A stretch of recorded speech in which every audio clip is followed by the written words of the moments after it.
Hi everyone, so I wanted to make a little video just really talking about some of the more basic aspects of Botox treatment. Um, Now this is really designed for people who are maybe new to aesthetics, have never really thought about having treatment before, don't know much about it, or have maybe thought about Botox but have been put off by some of the horror stories, or been concerned about the unnatural look that we sometimes see associated with aesthetics. And I really wanted to make this to dispel a few myths, clear up a few facts about what Botox is and what it can and can't do, and just really help you get a better understanding of what it's all about. So the first myth that I want to address is that Botox is a poison. It's not a poison. Botox is a drug that's derived from a bacteria, but it's not a poison. And the way that it works is by relaxing muscles. And when you inject it in small doses into very specific targeted muscles in the face, it can have the effect of relaxing the overlying skin, which in turn reduces the appearance of some lines and wrinkles. So there seems to be this perception that people have Botox all over their face, but actually there are relatively specific parts of the face that respond well to it.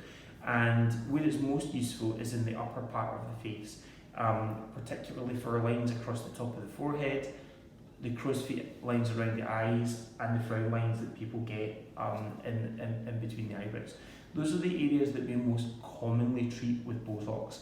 And you may have heard people talking about 3 areas of Botox. Those are the classic 3 areas. Now, you can sometimes use it in the lower face and neck, but it has a much more limited impact in this area. And if we're using Botox in the lower face and neck, it's usually part of a bigger treatment strategy involving volume replacement or other procedures in the lower face. The effect of Botox on its own in the lower face and neck is relatively limited. So it's classically something that we use in the top section of the face. Now, the treatment itself is relatively pain-free. You sometimes see videos of people having treatment done on TV and reality shows, and they're lying there, they're making a big fuss. I've even seen Kim Kardashian screaming when the Botox needle was going in. That's not what it's like in real life. The needle that I use for injecting Botox is a very specific needle called the invisible needle because it's so small. I import these from the Netherlands because they're smaller than the needles we can get in this country. And when I use these needles, most patients tell me that it's a pain-free experience. They really don't feel anything at all, at most a tiny little scratch.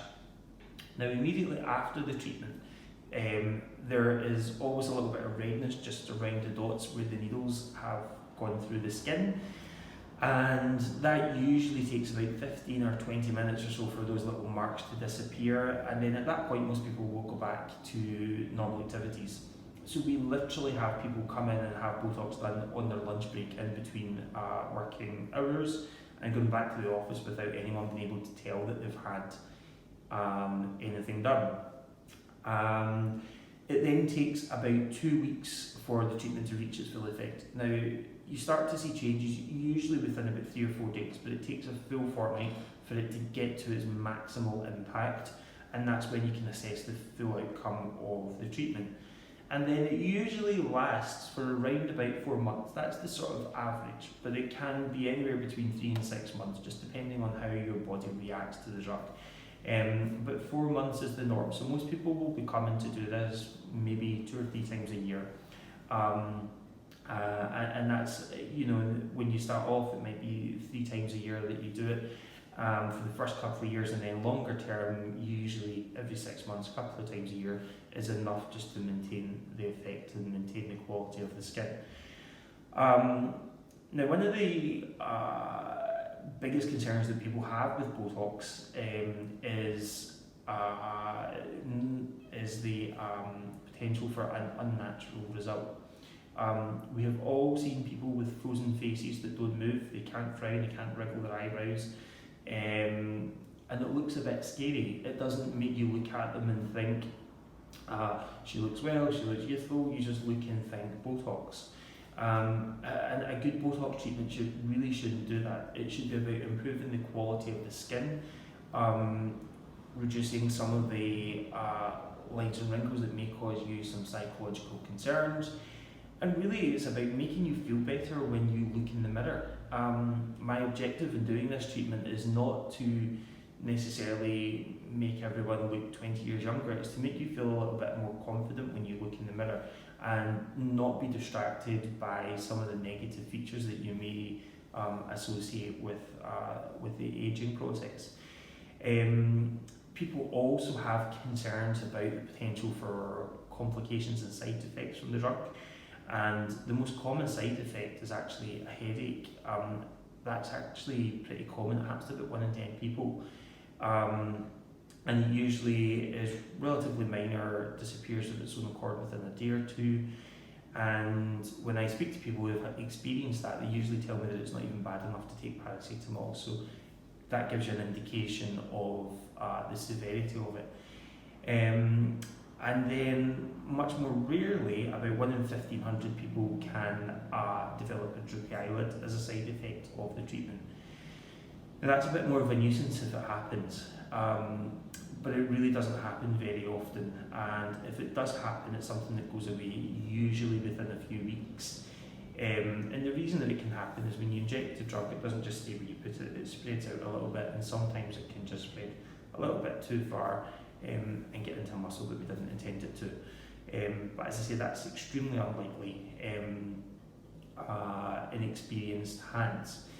Now, if you're new to Botox and you're sort of looking around trying to find somewhere to go to, you probably notice that there's quite a significant variation in prices for Botox, and I just wanted to address that for you. There are more than one type of botulinum toxin which people often use interchangeably with the word Botox.